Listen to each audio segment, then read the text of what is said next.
And we have Carol Misrobian. She's in our counseling program. She's a longtime member of Masterful Living and just a treasure in our community. And she's going to start us off with a prayer, something she really knows a lot about. Good afternoon. Can I ask us please to place our hands on our hearts and take a moment to breathe in and focus. We are so blessed, so grateful, so happy to be together this day, to have this opportunity to join our hearts, our minds, our whole beings together with one purpose, and that is love. Thank you. We are so grateful and thankful to share this time, to expect miracles, to know that healing and blessing of all kinds is taking place. We expect them and we know that God does not fail. We are so happy to be here together. We bless each other. We bless our time. We expect miracles and we are so grateful. We are thankful and grateful. We share the benefits of this time together with everyone. And so it is. Amen.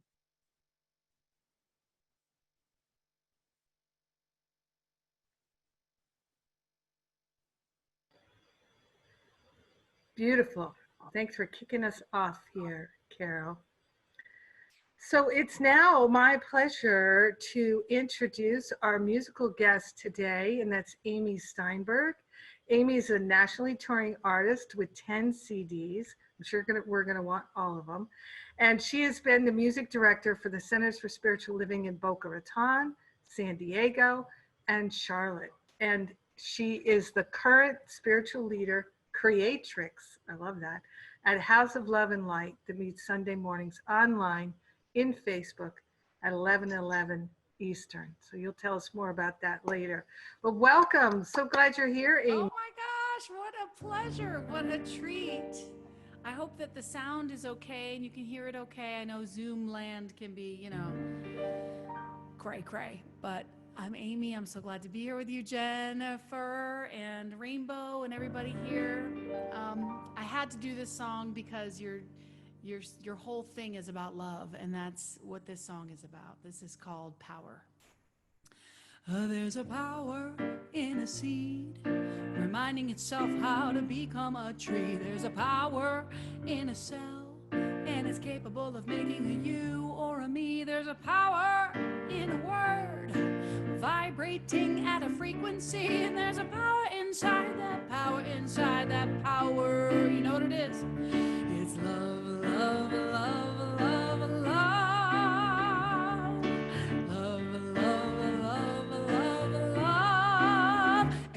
Can feel it revealed when an open broken heart begins to be healed. It breaks like the sky when a long dark night starts spinning on the wheel of the world. Watch it rise, out of the ashes comes another day, a bright light shining through your eyes. So much surprise every time we fall in love, love, love, love, love, love, love, love, love, love.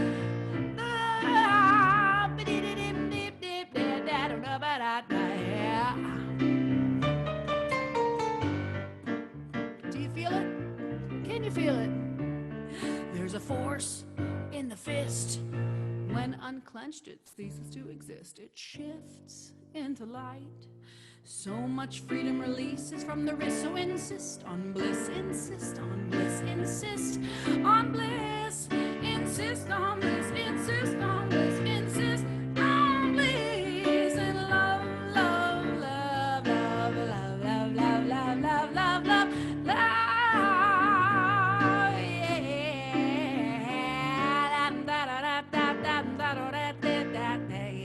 Hey everybody, there's a power in the seed, reminding itself how to become a tree. There's a power in a cell, and it's capable of making a you or a me. There's a power in a word, love, vibrating at a frequency, and there's a power. Come on, let me hear you type hallelujah. Inside that power, oh yeah, and back up all that power. You know what it is. You know what it is. You know what it is by now.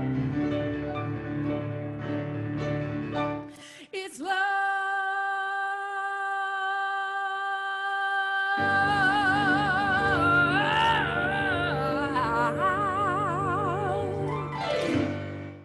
Hallelujah.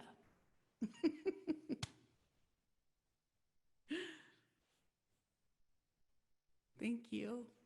That was awesome. That was excellent. Woo! We got our love pumping now. Yes, we got our bliss on. And that's perfect because I have to say something before Reverend Rainbow speaks. I have to say hi to Louise, her mom, which for me right now in the Zoom, Louise, you're right under Rainbow. So I don't know how it looks to everybody else, but I just think that's appropriate. Yeah, we can do a little Brady Bunch thing there. And nice to see you. And Reverend Rainbow is a powerhouse woman. And I'm going to share with you here what she has in her bio. And I can tell you, I know Rainbow is an amazing woman, and she is a dynamic presenter who pulls from her vast experience as a New Thought minister and background in theater to present practical tools for awakening to one's inherent power and purpose. Rainbow currently serves as the assistant minister at Ahava Center for Spiritual Living in Lexington, Kentucky, where she lives with her wife and 4-year-old daughter. Reverend Rainbow first met Jennifer Hadley, that's me, about 17 years ago at Bodhi Spiritual Center in Chicago. I think we actually met before then, but where Rainbow served as the original director of youth and family, a licensed spiritual practitioner, and most recently as the director of community engagement. Rainbow's path and my path have crossed in many beautiful ways over the years, and Rainbow's grateful for the impact I've had. This is a little strange to read this, but she says, I'm one of her most influential teachers, which I appreciate because like attracts like. And it's so true. So it's in 2016, Rainbow was the first, you were the first to be certified as a spiritual counselor with Power of Love Ministries. And you serve on the Visioning Core for Centers for Spiritual Living. Reverend Rainbow is here to assist others in living their most joyful, creative, inspired life through her ministry at Ahava, as well as her work as a consciousness coach. And we're going to put the link into the spiritual counselors there so you can see how to contact Reverend Rainbow, because I know you're going to be so fired up. You'll wish to be able to connect with her and do some of that counseling with her. But in the meantime, welcome, Reverend Rainbow. Thank you for being here with us today. Thank you. Thank you. So good to be in the Zoom room with folks that I love and those that I know and don't know, but I love you from all over the world. So good to reconnect with some of you I haven't seen in a while. And happy to get to share and to be with you all. So I want to start by sharing a little bit of a connection with how some of the work I did with Jennifer led me right where I am today in Lexington, Kentucky. So about 6 years ago, I was doing a visioning. I think it was part of the New Year's visioning reboot, kicking off the new year. And I was really focusing my visioning on my ministry. And the symbol that came to me, I now know to call it a wagon wheel, but I drew a circle with a little dot in the middle and these little lines. And the moment it didn't make much sense. I was like, is it like the Buddhist wheel symbol? Is it, something from like a ship or, so I sat with this and knew that the symbol would somehow reveal itself, the meaning would reveal itself to me. So whenever I would see this symbol along the years, along my path, I would just, just kind of smile and know I'm on my journey, I'm on the right path. In the end of 2018, so just over about 2 years ago now, I had been in Chicago for a while and serving in a ministry there, and knew that it was time for me to launch into my next yet to be. And we made the bold choice as a family with a just 3-year old, just turned 3-year old, to pack up everything, put it in, keep the few things that we knew we loved and wanted in storage, and go on a road trip and explore where we were to live, where we wanted to live, and what community was mine to serve. So we went all over the country, but the first stop we were heading from Chicago down to Atlanta, where my family lives, for the holidays. And we stopped about halfway here in Lexington, Kentucky. A friend of mine that I knew from Chicago is now here and a practitioner here. And she said, you should come check out this spot and I'll see if you can, be a guest speaker. My wife Heather's also a singer, so she could sing and be the guest. So we stopped here on our journey. And again, at that time, it wasn't on my list of places that I was considering as an opportunity. And I walk in the center here. As soon as I open the door, there's this big wagon wheel on the wall. I'm like, all right, I'm on my path. I'm on the right journey. And then Reverend Sunny, she's the spiritual director. She invited me into her office to kind of pray, meditate before the service. And I noticed she has this big quilt with a wagon wheel and another little sign with a wagon wheel. So I'm like, all right. So Reverend Sunny, what does this mean to you? Because to me, it means something. She kind of laughed and she's like, well, I don't know if you want to hear it yet. I'm like, okay, what? She's like, well, for me, this is how I knew this symbol came to me. And I knew this is where I was to create and birth this center. And it's pulled me along my journey here. And I said, well, that's interesting because I've got the same thing in my visioning. So long story short, continued on the path. At the time, I didn't know that she was looking to bring in another minister to the center here, but we stayed in touch. I started and ended that 4-month journey of speaking and traveling at Ahava. And after that last visit, the negotiations started and we decided this would be our new home. And it has literally been just a divine manifestation. Like in our minds, we couldn't have picked. I told some of my friends from Chicago, all right, we traveled all around the country in the United States and we decided we were going to live and we're moving to Kentucky. And their faces kind of went, they're like, are you going to be okay? I'm like, what? Yes. So what we love about it here is there's so much nature. There's so much nature. And that's what we were seeking. We were looking for a change. We didn't want to move to another big city. Yet we found, there's the university here. It's just a really good match for who we are, as well as the spiritual center here, Ahava Center for Spiritual Living. Ahava means love.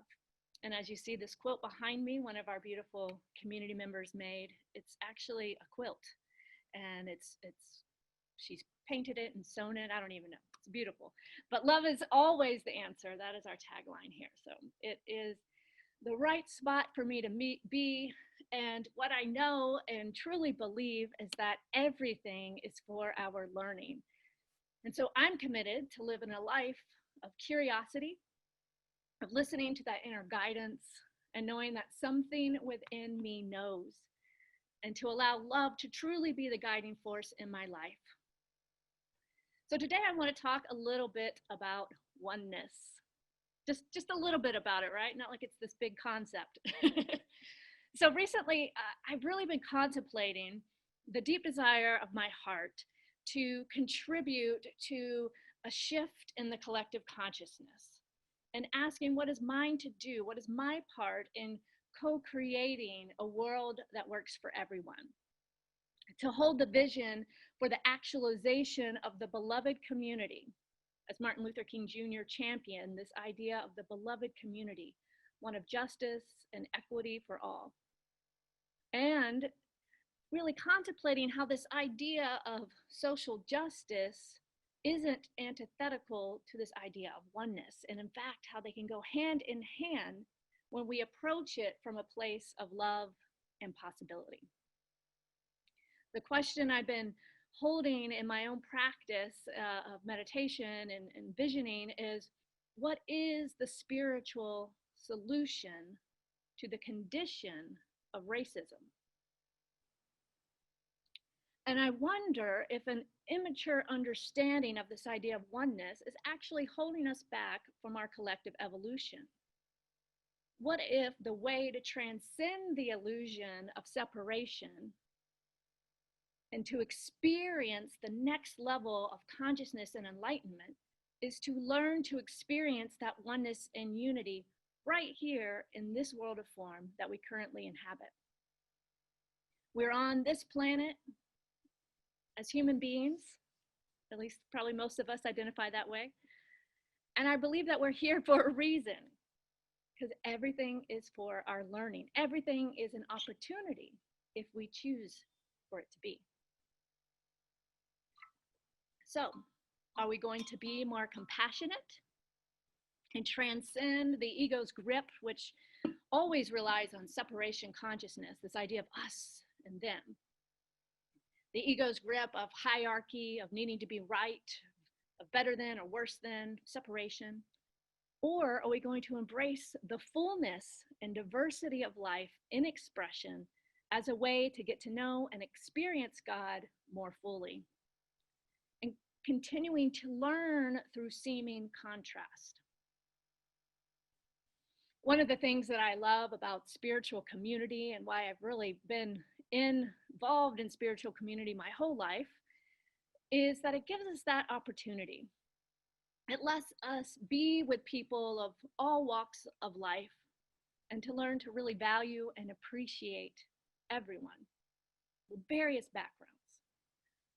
And there's plenty of opportunities to get to experience learning through relationships and growth and what some may call like rubbing up against each other, because we're humans. And spiritual community is a place where we come together to play. And we can learn to love through these seeming conditions that might separate us from another. Humanity is a beautiful tapestry of many colors, much like this beautiful tapestry before me. Many religions and cultures and beliefs, various gender identities and sexual orientations. And for me, it doesn't just work to acknowledge these human differences by stating, or to not acknowledge these differences and saying that we are all one. Yes, we are all one, and oneness isn't sameness. It's fullness. It's the fullness of life. For example, right now in our world, it's really up. If you're paying attention, it's up. We have the opportunity to heal this idea of separation and to heal the condition of racism.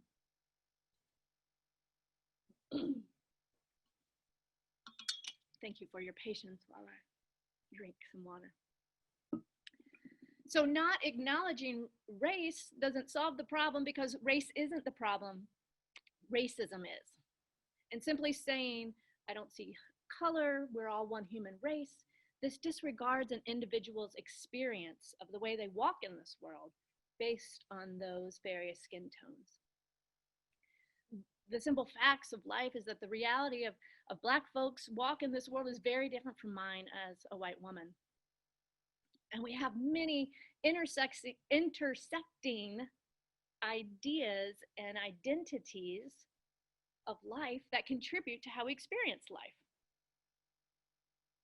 God expresses through us uniquely in so many beautiful ways. And all of that together is what makes this world so beautiful. And yes, there is suffering and there is pain when we believe we are separate. But we can't just say we are one without doing the work to transform the beliefs in our collective consciousness that are creating those conditions of separation. The way out, the way to transformation is through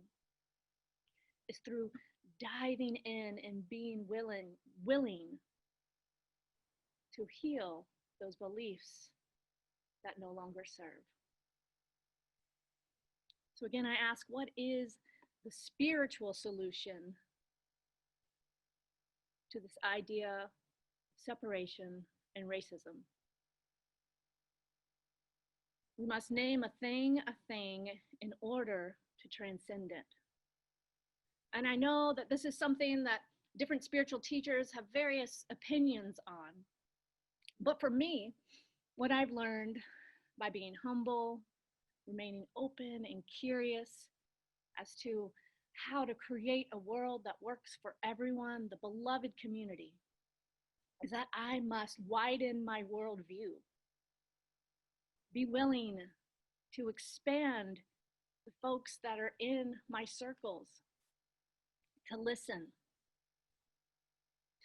to people of color, to hear their pain with a compassionate heart, to honor the grief and the trauma that Black folks in our world experience, in order to take responsibility, to forgive and to heal as a collective.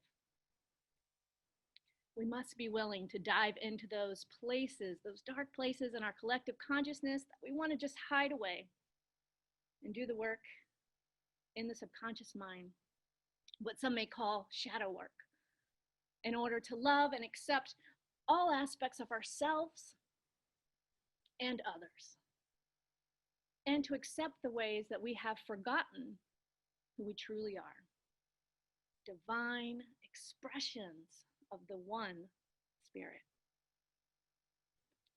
And I see this evolution occurring at the energetic level, for that is what we are. Everything is energy. So how are we showing up in relationship to what is occurring in our world? What is our energy behind what we look at, the condition? Love is the healer. And the opportunity to experience love and raise our collective vibration lies in the nitty-gritty of our life, in our relationships. You know, sometimes I look at the world, I'm like, no wonder there's not world peace. I can't even get along with my wife in the morning without, you know, it's like, where do we start? Right here. Plenty of opportunities right here in our own personal relationships, in our finances, and how we treat others. So when we approach life with a simplistic understanding of oneness, it's easy to jump right to the seeing the good, we're all one, without actually doing the work to transform and eliminate the beliefs in our collective that hold these conditions and these structures of the ego in place. We are experiencing this thing called life, which in this world of form and the human body is a gift. It's an opportunity. We each get to discover for ourselves what that gift looks like, what our own unique gift and opportunity is to contribute to the collective healing of the world. And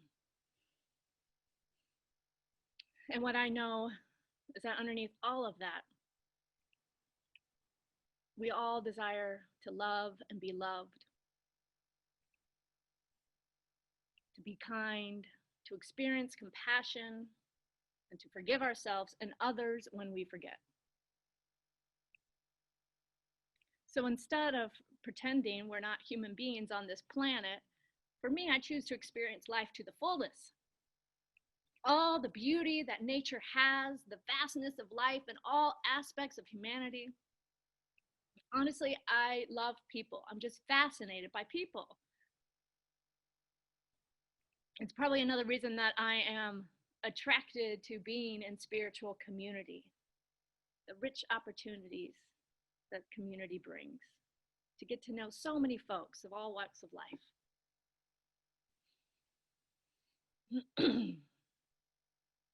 And yet, I'm very aware of the suffering that is occurring in the world. And what I know is that there's this law of cause and effect, and that there are consequences to our actions. And so therefore we have the opportunity to take responsibility for how we are showing up, for the thoughts we are thinking and the actions that we do. That's the good news, right? We get to be this co-creator in the world. So when are we as a collective going to choose to honor and value humanity so much that we stop allowing such heartbreaking conditions based on the choices we are making as a society? When are we going to take 100% responsibility, no more, no less, 100% responsibility for our part in being the solution to the desire for the collective healing of humanity and our planet?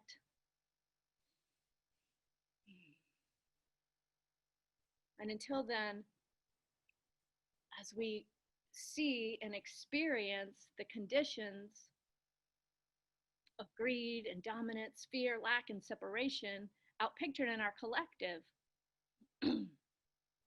we get to choose to be the ones to turn it around. And the key is to discern what is ours to do. What does that 100% responsibility look like? So it's not being the hero, right? Feeling like we have to save the world. There's this huge burden on our shoulders. If you think of this as a triangle, right? So often we dance in this world of hero, or we may dance in another end of the triangle here of the victim. Are we feeling victim to the conditions of the world? Helpless or complacent? Or are we dancing in the other end of that triangle as the villain? The villain who is perpetuating acts of violence based on this feeling of separation from source or seeming others. Or another way of being the villain is by being complicit, by thinking, this doesn't affect me, someone else's problem to solve. Yet the real problem is believing that there is another and that we are separate. So we have the opportunity to get off this triangle, this drama triangle of victim, villain, hero. We see this pattern in our relationships in many areas of our life. And taking 100% responsibility, we get to transcend those old conditioned patterns and move beyond victim, villain, hero to creator, challenger, and coach. Knowing that we are stronger together, that we are all needed. All of us are needed. And that love is the answer. And when we allow love to be the guiding force in our life to lead and to guide and direct us for the good of all, that's where we are motivated to take inspired action and to know, to listen to that inner guidance and to know what is ours to do. Because we are all made of the same God stuff, yet we're walking around this planet as if we think we're these meat suits, completely separate from one another. And that belief in separation further perpetuates the ego's insatiable tendency to want more and more, and to feel greater than or less than. And this is what we have the opportunity right now. It's a pivotal moment in our history to transcend. So I'm committed to walking in this world with humility and curiosity, asking what is mine to do to create the beloved community. And until we can experience this unitive consciousness in this current experience, as human beings on this planet at this time, 2020, until we get into that nitty-gritty work in our relationships and our finances and all those things that are showing up right here to learn, to grow, to transcend, then we're going to continue being given opportunity after opportunity for growth. and how to open up to a place of gratitude. How grateful that this is showing up and that I get to be a part of the change. The time is now. I am the one. And sometimes it looks like an opportunity to heal in a relationship with our family, partner. Sometimes the opportunities show up when someone cuts us off, a stranger in traffic, and being willing to see them too as the beloved. Or sometimes the opportunity is to forgive ourselves for our own greed, debt, mismanagement of money, whatever it may be. All of these things in this world are a beautiful playground to get to see rightly, to see with eyes of love and oneness, and to experience a miracle, right? A shift in consciousness, a new perspective. So I want to close with sharing another personal story of transformation. Again, it was maybe 5-6 years ago or so. And my wife, Heather, and I were, again, in this pattern of attack, defend. We were having a heated discussion. And she said something to me that when she said it, it was verbatim what a previous partner had said to me. And in that moment, it was that aha, because I realized, oh, it's me. I'm the common denominator. I'm the common denominator in this experience. We were so stuck in this pattern, it was almost like we could play each other's lines, each other's parts.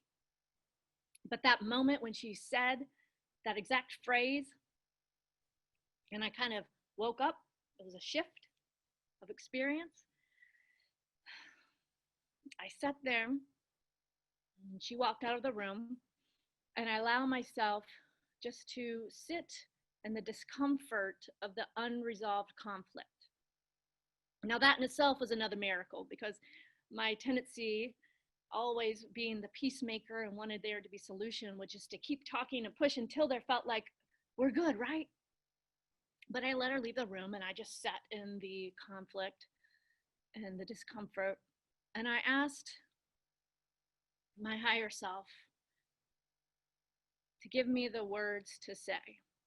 I asked, what is for me to know? Like, I want to flip this script, right? Like, I'm done with this pattern. And I just sat there until I got that guidance. And then I went to her in the other room and I said, I'm not going anywhere. And I hugged her and she just melted in my arms. Without going into the whole pattern and history of our relationship, what you can know is just in that moment, that was exactly what she needed to hear. And that guidance allowed me to be humble enough, to be curious enough, willing enough to listen. And it totally shifted. Of course, there's been bumps along the road. But what we have learned through that is not to give up, not to quit before the miracle, to ask and to know that there is always an opportunity to shift and to see something new, and that we're in this and we're committed. And I'm not saying that this miracle is the same for you. You know, it may be for you, it may be to end the relationship. So don't take the exact content of the story as the gift, but the context of the willingness to listen for that inner guidance. Just as that wagon wheel has been leading me along my path, just as I remain open to listen for that guidance of what is mine to do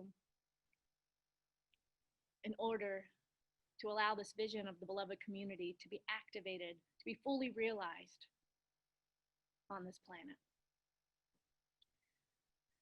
So whatever suffering you may be experiencing or witnessing in this world, I invite you to know that there is a spiritual solution. And I ask if you want to just put your hands on your heart right now, take that deep breath, and affirm, I can choose peace. I can choose peace.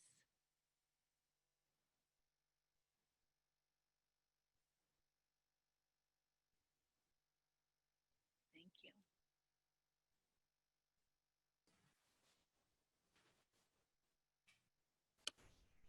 Mm-hmm. Mm-hmm.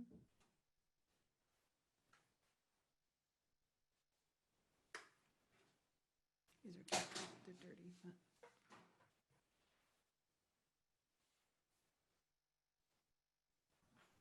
I couldn't unmute myself. All right. Thank you so much, Reverend Rainbow. Yeah, this is our Zoom applause. So I'm going to invite everybody to go on a healing journey with me, right inspired by Reverend Rainbow. I really, really wanted to do this. Let's take this breath together and take to heart what she's sharing with us, that we are the one appearing as many. We are the one appearing as many. And so every sense of separation that we experience is really a disconnect from our own self, right? It's a disconnect from our own divinity, our own wholeness. And don't we look for it all the time? They're not good enough. I'm not good enough. I don't like that. They should be punished. I don't deserve. They're better than me. They're less than me. We're looking for it all day long. All the signs of someone is better than somebody else. Somebody is worse than somebody else. We keep it going and keep it going. And yet, underneath it all, or above it all, we are the one appearing as many. It's all self-attack.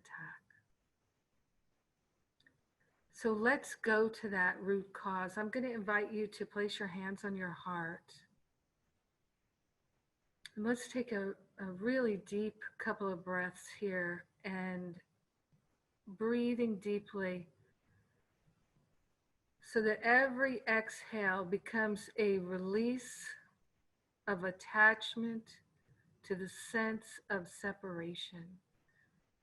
This sense of separation from our own magnificence. That's what we're seeing in the racism, in the sexism, in the ageism, in the class system. Separation from our divinity, separation from our own right mind. And let us decide today that we are simply no longer willing to participate. And so one of the most simple ways that we can truly make a difference in this world is to make a commitment to stop thinking anybody should be punished for anything. And especially the concept that someone should be punished for their sins. In this world, Spirit holds nothing against us, nothing, ever. That's a concept that's been made up and ego perpetuated that we can withdraw from. We don't have to participate in the punishment anymore. Someone cuts us off in traffic and they're speeding. I used to think, I hope they get a ticket. And now, if that thought comes up, I hope they get a ticket, I think, no, I don't. I hope that they slow down and realize their life is precious. and it's precious to me, and I bless them. Everyone that seems to frighten us or annoy us or disturb us in any way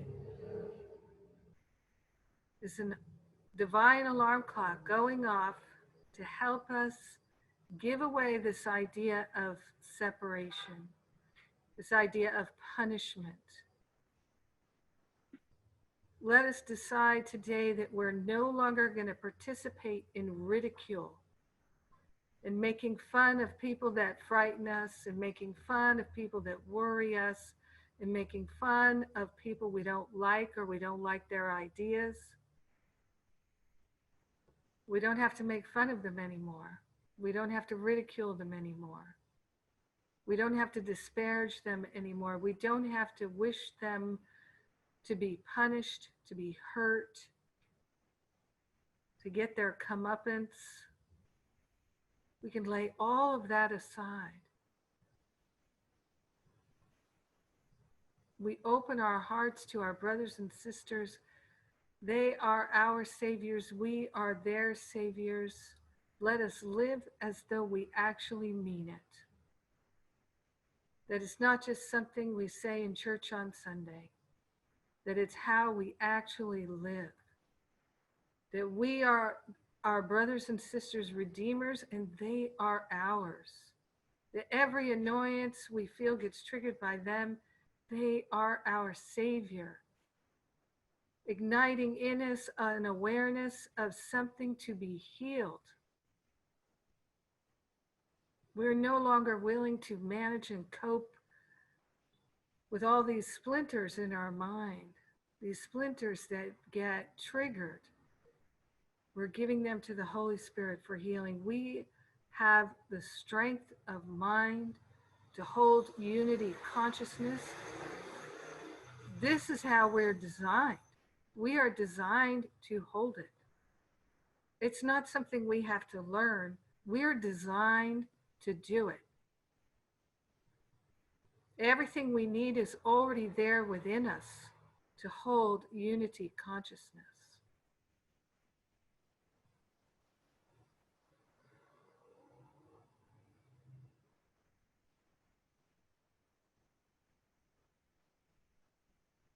Our opportunity is to love ourselves so much we will not allow ourselves to entertain thoughts that annoy us and upset us and frustrate us.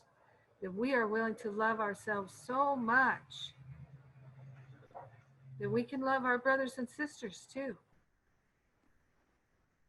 That we can accept ourselves so completely that we can accept our brothers and sisters too.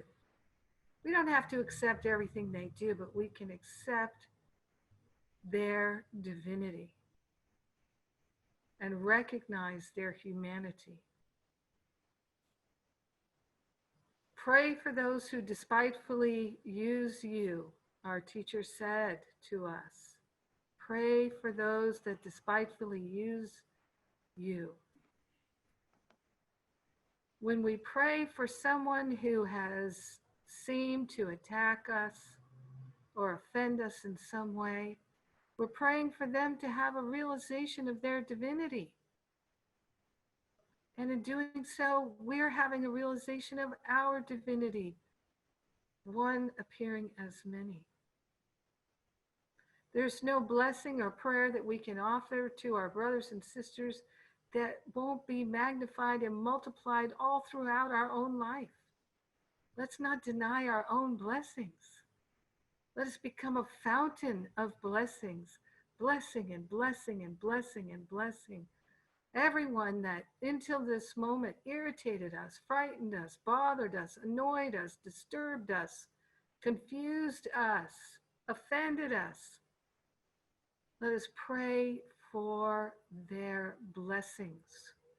The only things that are blessings are realizations of Christedness, realizations of love, awakening to our divinity. There's no other blessings.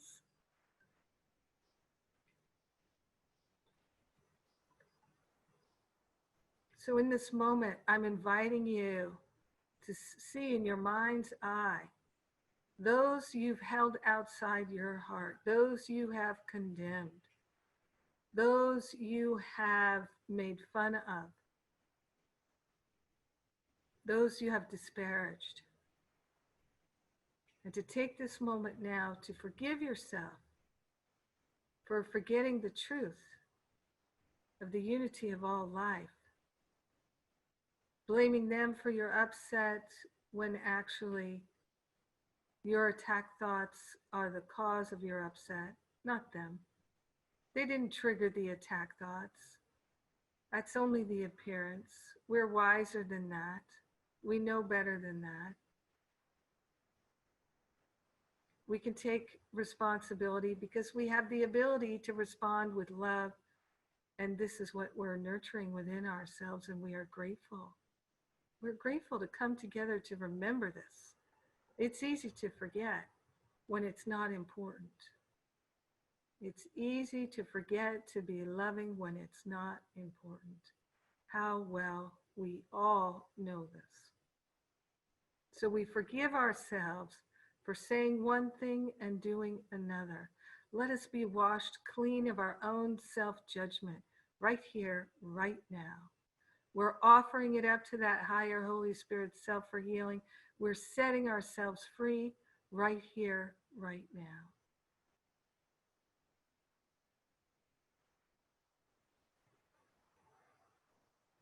We're going the other way. We're willing to recognize that there is that within us that is greater than any poor decision, unloving decision we've ever made. And we're willing to rise above any decisions we've made about ourselves as being less than or not enough. And we're willing to rise above all the times we projected our own beliefs about ourselves onto other people and made them less than and not enough. It's time for us to come clean and to make loving choices. So important. So we're loving ourselves free of the limiting thoughts. So in this moment now, Amy is going to give us another one of her songs. And in this time, let us just forgive ourselves for our trespasses and give up any idea of debts.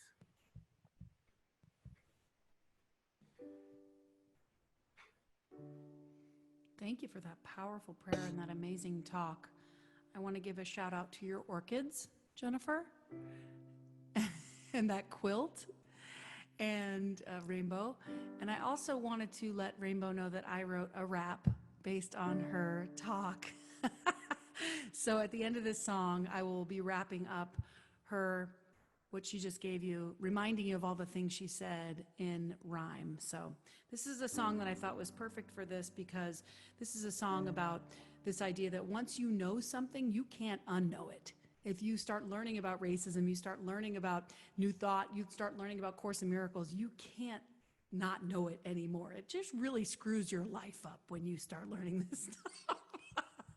So let's come out of the closet.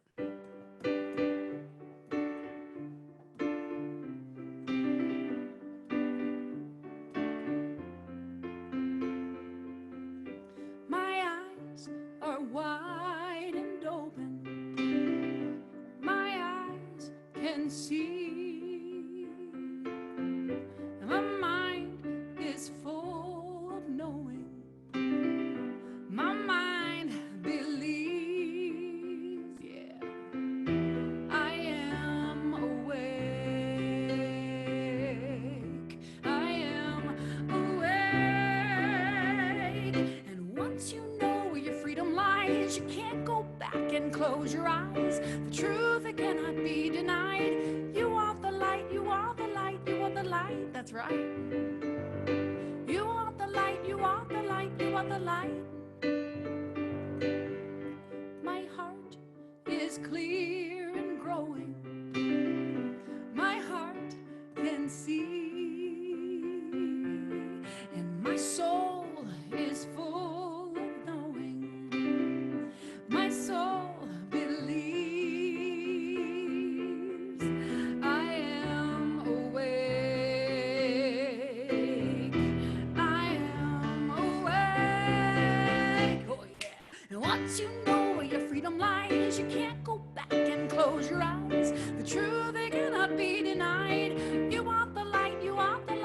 the light. That's right. You are the light. You are the light. You are the light. You are the light. All right, here we go. I'm going to try to get this rap. I've never done it before. I wrote it for you, Rainbow. All right, here we go. Follow the wagon wheels, stay open and free. You'll wind up in Kentucky if it's where you're meant to be. Ahava means love, something within you knows. Social justice can be where the love grows. Transcend the illusion of separation into one. Learning through community is never really done. Oneness isn't sameness, it's the fullness of life. We celebrate diversity by bringing racism into the light. The way to transformation is through the pain.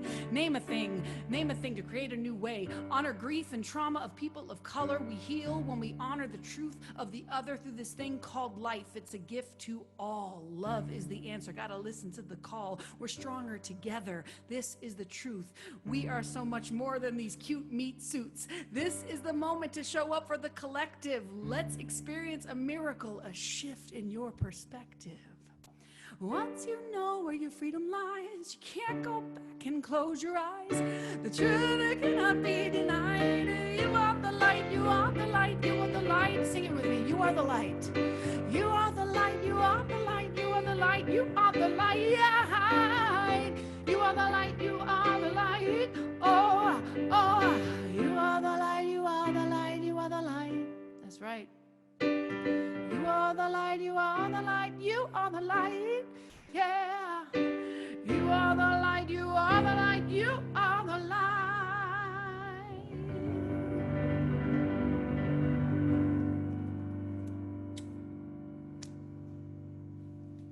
So Such a great pleasure to be here with you. yes. Amazing. That was amazing. Wow. Very impressive. Such skills. Thank you, Amy. And thank you again, Rainbow. All right. So now we're going to do something that we uniquely do here in our Sundays with Spirit special feature here. So we're going to go into a breakout in small groups. You don't have to go if you don't want to go, but the whole idea is for you to share. Be willing to be transparent. You don't have to, but if you can in your group, just share a little bit about some of the people maybe that you've put outside your circle of love, people that you've given yourself permission to attack and to condemn, to blame, to think, oh, I think they should be punished. Who are those people? Share in your little group, and any decisions that you might have made about no longer giving yourself that permission. Where are you with giving yourself permission to attack your brothers and sisters? Can you make loving more important every day in every way? So again, in these breakout rooms, you'll have a small group. Everybody can have a chance to share. You do not have to share if you do not feel like it. But the opportunity here is to listen compassionately and to be able to be an active part of this healing service. So Linda's taken the reins here. She's got the breakouts ready to go. And so you'll see the button pop up on your screen to join your breakout room. Just click that button. And if so click on your breakout room. If you're on the phone, you naturally go. There they go. And we've got people who are watching and listening on Facebook Live. So some of us are going to stay with the Facebook Live folks. And again, if you see your breakout room button there, you can click on it. If you don't see it, look on the bottom bar and you'll see the breakout room button there, and you can click that button. And if you didn't go to a breakout room, I'm going to just turn off your camera temporarily while they're in the breakout, so that we can just have a little conversation here on Facebook. So you can always turn your video back on later. And so we've got, Kieran J. Gardner here, Reverend Rainbow, I don't know, and Amy, I don't know if you know Kieran J. She's a Course in Miracles teacher from the UK. She's a brilliant, amazing healing presence in this world. And so I'm glad she's here with us again. And she's going to be teaching a class for the ministry on September 5th. I'm going to ask her to talk about that later. But so I'm going to see, I'll start with you, Karen J. Is there anything you'd like to share about the wagon wheel sermon? Hello, Jennifer. Thank you. Yes, Rainbow, I really, really enjoyed all of it. The guidance stories in particular, just very, very beautiful. And I loved the way you highlighted responsibility, taking 100% responsibility. The Course says the secret of salvation is that we do it to ourselves. All of it. We do the whole thing ourselves. And if we can look clearly at that idea without judging, without feeling guilty, just, wow, I have the power to make everything in my experience happen. If we really own that power, then we can use it to do things in a different way, if that's what we're choosing. Yes, it really does warm my heart, the thought that more and more can really get this, we but do it to ourselves. Then we're not frightened of others, we're not threatened by situations, because we're doing it, and this is how peace comes.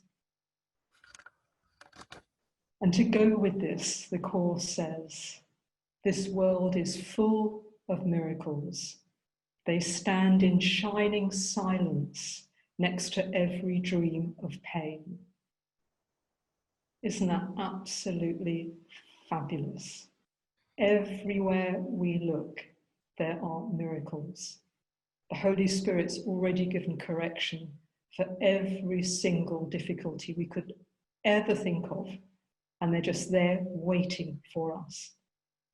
But we have to see we've been doing the whole show ourselves. So I'm very happy that all these thoughts from my mind and that they've been inspired by the beautiful sharings. And Amy, just loved the music and your rap. Wow, it's very impressive just to do that in such a short space of time. Yeah, and as always, love your healing, Jennifer. Thank you. Amy, how would you like to share a little bit about the message or anything else? Well, I just want to say I love that quote. I'd like to hear that one again about standing next to there's a miracle standing. Can you say that quote one more time? That was so good. This world is full of miracles. They stand in shining silence next to every dream of pain. It just makes, oh my God, that is just the sexiest thing. I got tears in my eyes from that. The dream of pain.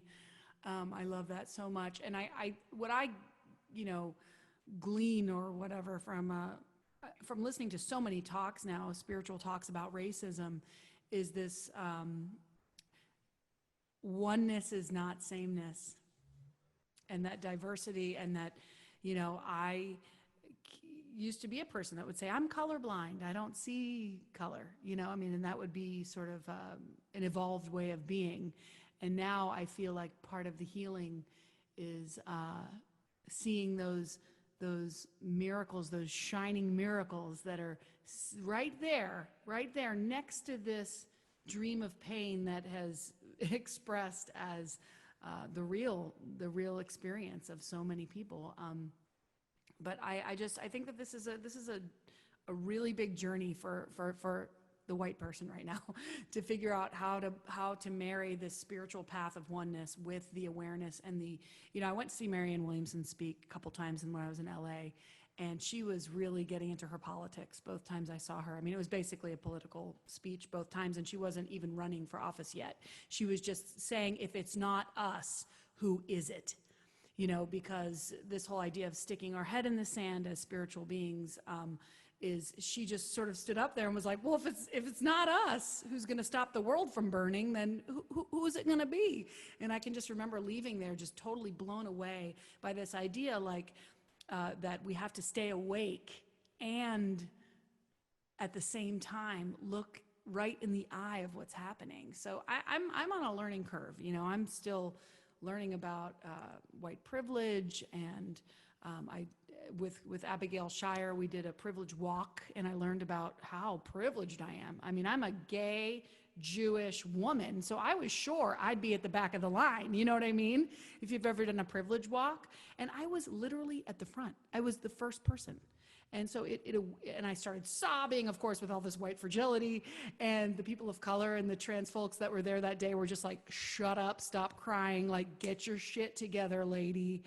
And I just learned so much in that experience to sort of not speak for anybody but myself, and to also stand beside people, highlight voices of color in any way that I can as a spiritual leader, and just to stay focused on the love, which is the message to me.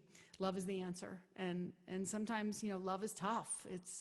We're at such a divisive moment. I mean, we're so, the illusion of divisiveness, if we say, so I'm so happy to be on this side of it, on the side of love, no matter what. That's my 2 cents, I guess. I'm going to jump on that, Amy, because I appreciate that very much. And with the divisiveness, one of the things that we can say is that,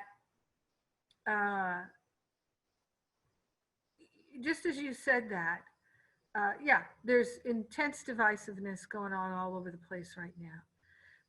But I know for myself, when I'm doing something, when I don't do this anymore, but I used to do it all the time. I used to do things that were self-destructive.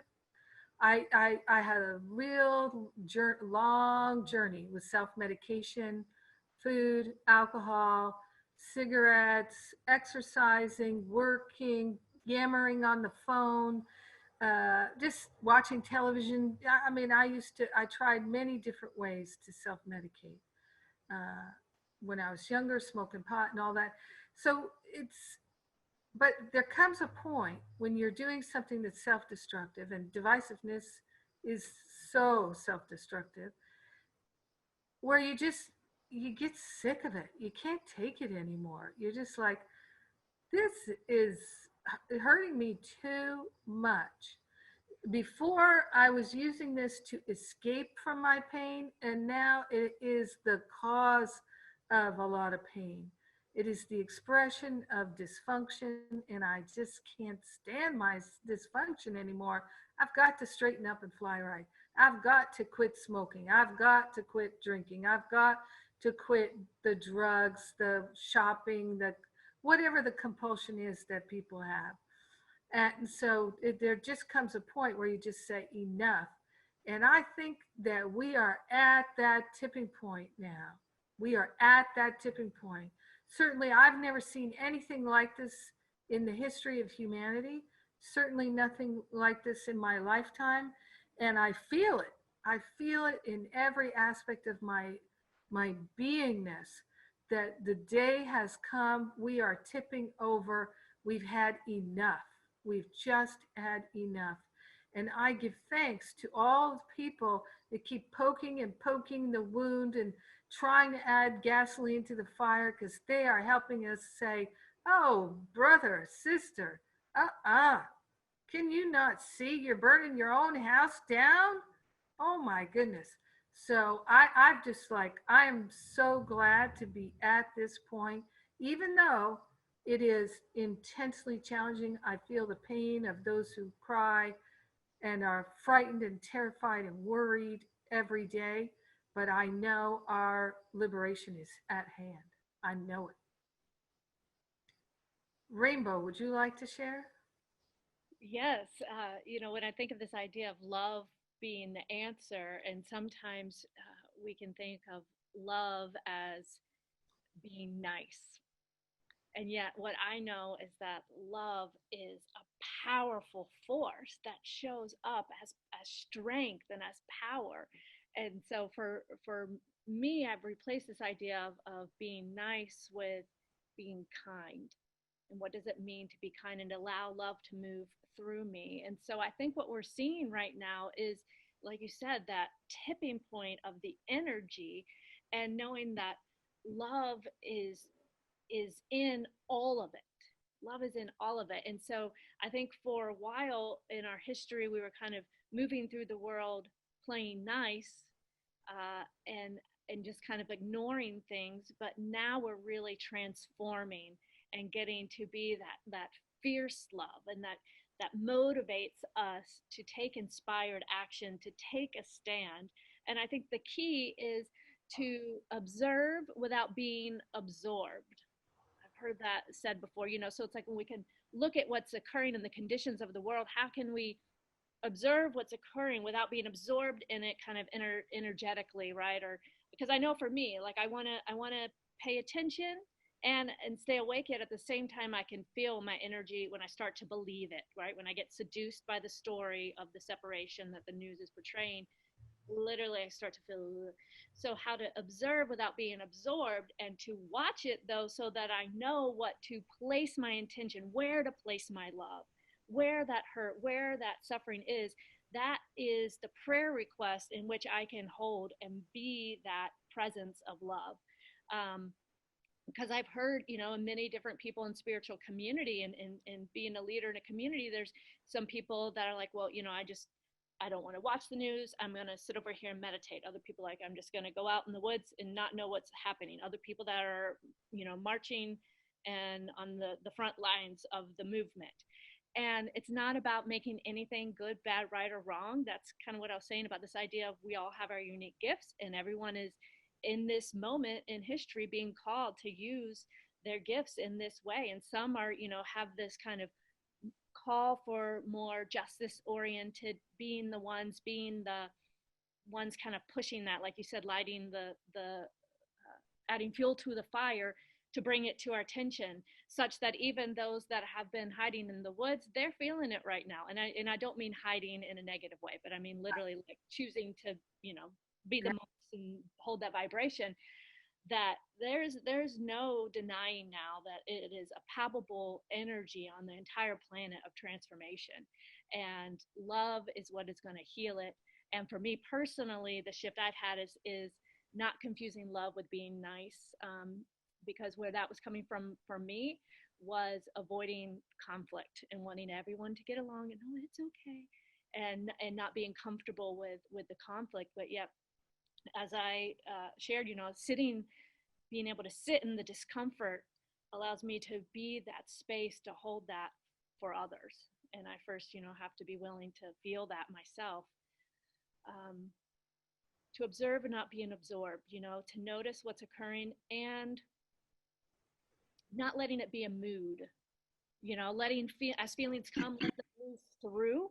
And for me, I'm very kinesthetic. I'm moving. I like to dance. Like, I was thinking on the way here, is like, this is going to be interesting because I'm sitting at a computer, and I think it's the first time I've ever given a message sitting down. I'm usually very on my feet, right? So for me, I let the feelings, I let what's occurring in the world, whatever comes up through me to heal, to transform. I let it out, by, it's otherwise.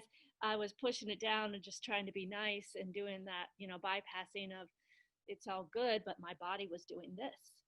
And so it's all energy, and we're resonating at different things. So where are we putting our attention? Where are we putting our focus? And that helps me to let those feelings come out and through, and then kind of reset my vibration, know where I can kind of be that beacon and shine that light of love. Beautiful. Thank you, Rainbow. We've only got a little bit of time left here. I'd like to introduce Gerald Collins. He's a Course in Miracles teacher I know from LA. We've known each other a long time. He's going to be our speaker next week. I know you've been having some internet problems here, Gerald. Anything you'd like to share about the message today? Well, I did like I actually first of all did enjoy it. Thank you very much, Rainbow.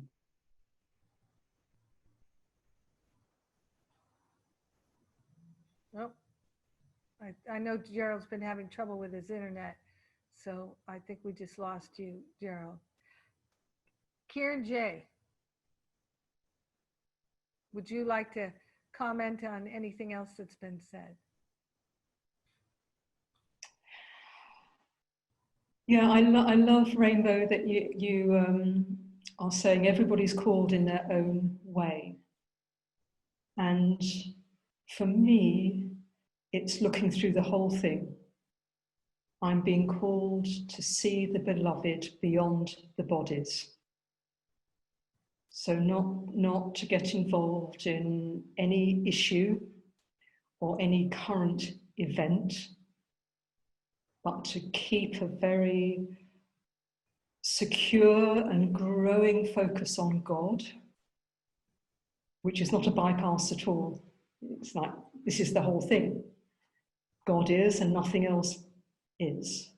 So to bring our minds back to God will get the ego threatened in a very, very powerful way. So it's not an easy thing, but this is what I'm called to do, to allow the ego to really get severely threatened and stay with it. And this allows me to look through the whole thing. And as I go out and about, I am now feeling and connecting with the beloved beyond the bodies, beyond the form. And I know this is my part, and I trust that it's the most powerful thing I can do. And share, of course. You look so familiar, like I met you, or I did go. Oh, Gerald, you're muted again. Let's see. I can't unmute you. Oh, there you go. Okay. And so truth, as I say, truth is always true. And thus, each of us being whole beings, my appearances and my experiences don't always tell me that. But I certainly get to enjoy my wholeness as I just remember it. Remember God as I look at others with these eyes, knowing these eyes aren't telling me the whole truth. I have a number of stories I'd like to share about that at some point, but that'll take a little time right now. So I'll save that to next week. Beautiful. To it, Gerald. Yeah, I think we're going to get everybody back here from the breakout in just a minute. And I want to take this moment to say thank you to everybody for hanging out with me during the breakout. And there's Elena. Yep, here they come. I love it. I always feel like it's like, oh, everybody's coming home. I love it. I do. That's how I feel. Like, everybody's back. They're coming home. Yeah. So how was the breakout? Was it helpful? Good? All right. Yeah, we got to call each other out. We got to call ourselves out sometimes and just make it plain that we just, you could say confess. Oh, I must confess. I've been attacking my brother, my sister, and I'm going to stop now. Yeah, it's good. It's good, good, good. All right. So here's what's coming. I'm going to make a couple of quick announcements, and and then we're going to have another song from the extraordinary Amy, and she's written a song just for us in the break. No, I'm kidding, I'm kidding, but seems like she could. Anyway,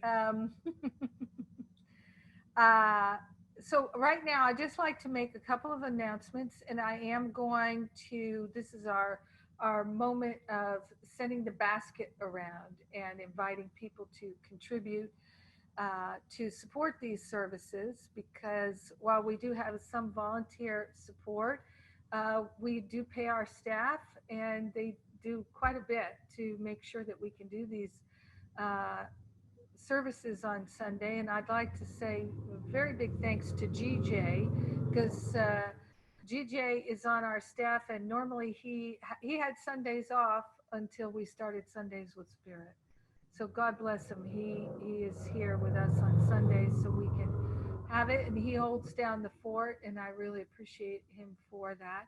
And we've got Linda here helping us run all these details, and Faith, who helps us booking the musicians. And I saw Sean earlier. She helps with arranging the speakers, and it takes a team. It takes a team of people, and I'm very grateful for this beautiful team that we have.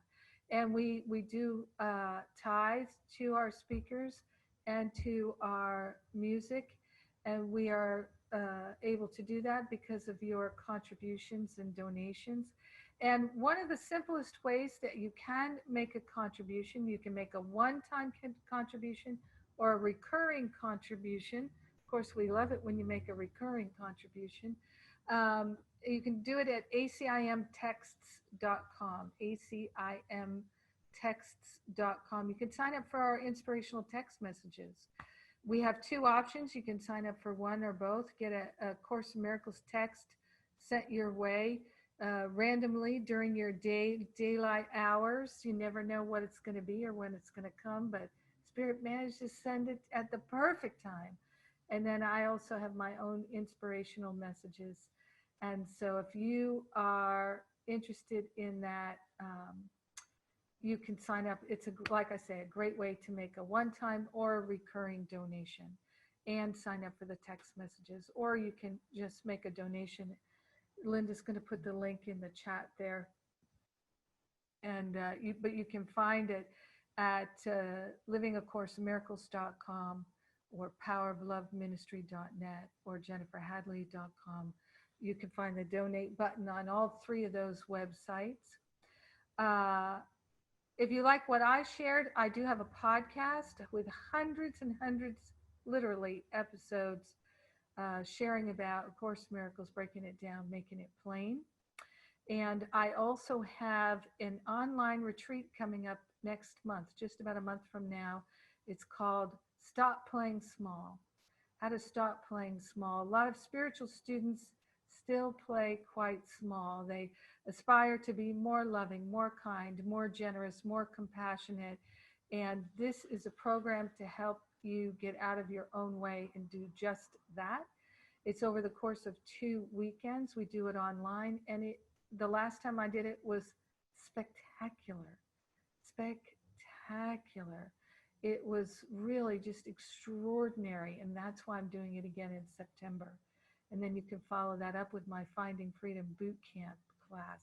I've always got something going on for people who are interested in the practical application of these teachings and really walking the talk, living the love. So you can join me and we have a class with Karen J. Gardner here. She's a Course in Miracles teacher from the UK. She's here. I've seen you here every Sunday, I think, pretty much, Karen J. And she just is a brilliant, beautiful teacher. And I've asked her if she would teach a class for our ministry. She's doing that on September 5th. I'm going to invite you to say a little bit about it there for us, Karen J. Okay, thank you very much, Jennifer. Yeah, I'm delighted to be able to do this work. The Course says that a slight twinge of annoyance is merely a veil drawn over intense fury, which says something of the level of anger that's in all of us as people before it's been healed. Without exception, healing our anger is absolutely crucial if we want to be free, if we want to be peaceful, if we want to be miracle workers. So this workshop is about giving permission for anger to be seen, to bring it up, for us to look at it together without judgment. It's what's involved in all our experience in these day-to-day lives that we seem to be living. But we can let it go. It's so powerful to let it go. It really is. So I hope that you might feel inspired to join us. It's a highly experiential workshop, 11 till 5 Eastern Time. Details are on Jennifer's website, and you can also contact me through Facebook. And I'd love to work with you on this and share with you. Yes, thank you, Kieran J. I know I long ago recognized I had in myself, in my consciousness, a murderous rage that would sometimes just overtake me and overwhelm me. And Linda's just put the link to sign up for your class in the chat, as well as all the other links discussed. And I would like to also say that we've got, Carol's going to do a prayer at the end here. And Carol is one of our spiritual counselors in training. She's done training, and Linda's one of our spiritual counselors. And we have many more, including Rainbow, Reverend Rainbow, of course. And I'm going to ask you, Linda, put that link in there again. You know, one of the things one more thing I'll say, and then Amy will sing. This is a time when everybody can benefit themselves by recognizing it takes a village. I started saying that a long time ago. It takes a village to raise a minister. It takes a village to raise a happy, healthy person. It takes a village. That's one of the reasons why we do the breakouts here, is so that we realize, yeah, okay, I'm just like them, they're just like me. And let's not pretend that everything is ice cream and candy all the time, because it's not.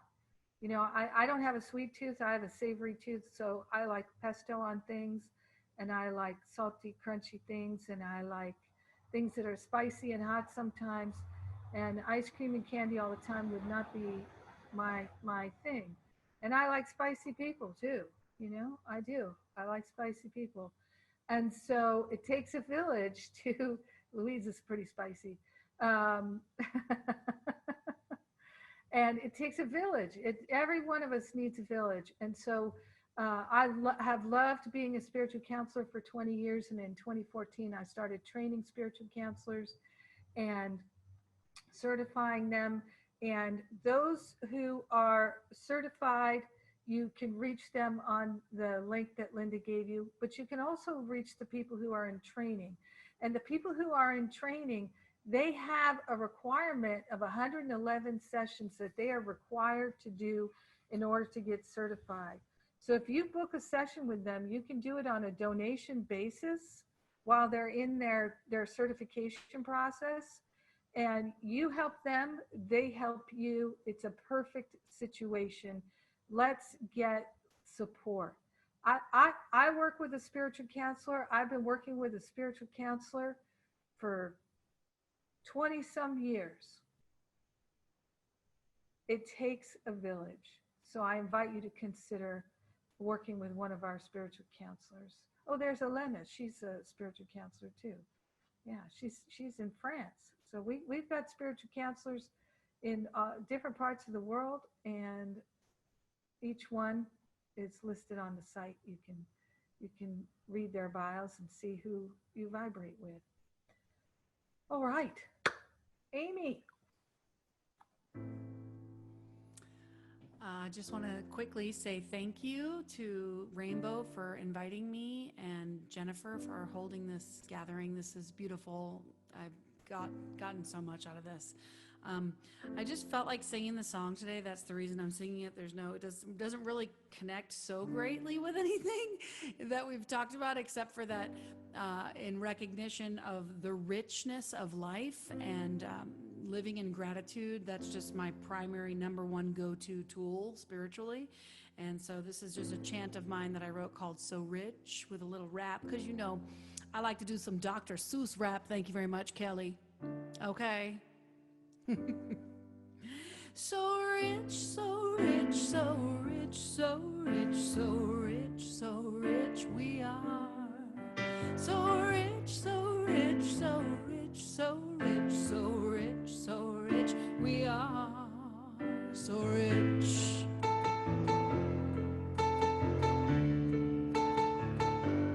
Dripping in joy, dripping in peace, dripping in love, we have everything we need. Dripping in joy, dripping in peace, dripping in love, we have everything you need to see, because we are so rich.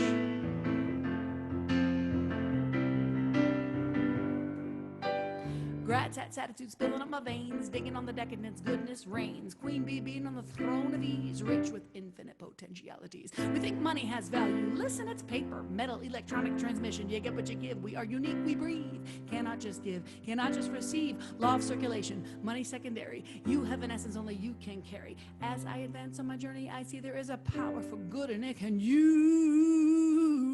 me, yeah.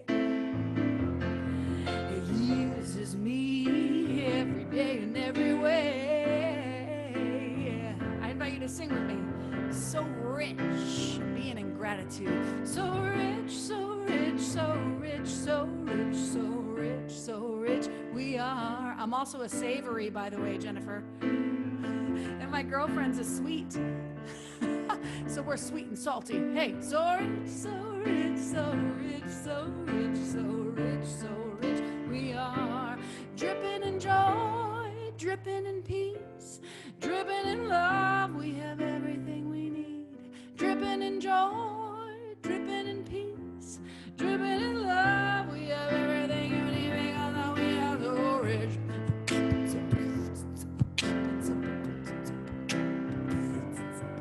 So rich, so rich, so rich, so rich, so rich, so rich we are. So rich, so rich, so rich, so rich, so rich, so rich we are. So filthy, stinking rich. Thanks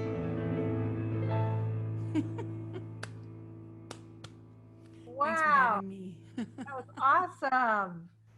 Thank you. Thank you, Reverend Rainbow, for introducing us to Amy. Amy, thank you for joining us. I can't wait to join you again. Come be a participant and watch, because this is really wonderful. It is wonderful. It is. We've been loving it. We started in April. It's been something that Spirit's been tapping on me to do for years, and I finally said, okay, let's do it. Pandemic, we're doing it. And thank you all for being here. We've got Gerald Collins next Sunday. We're going to have an awesome time as always next Sunday. And we've got Carol Masrobian, one of the lights of our life, to pray us out. Thank you. Once again, let's just focus in, put our hands on our hearts, because we truly are so rich. This time was rich with blessing, with joy, with learning, with healing, with sharing. We are blessed, blessed people. I pray that we can take everything we've learned, and it'll go beyond today for sure, and have it bear beautiful fruit in our lives, healing fruit, joyous fruit, blessed fruit for ourselves and for our sisters and brothers who are not with us today. We share the benefits of everything we've learned and experienced with all, because we are truly one. In grace and gratitude, we let it be, and so it is. Amen. Amen. Amen. Amen. That was beautiful, Carol. Thank you so much. Thank you. Buddy, see you soon. Mwah. God bless you.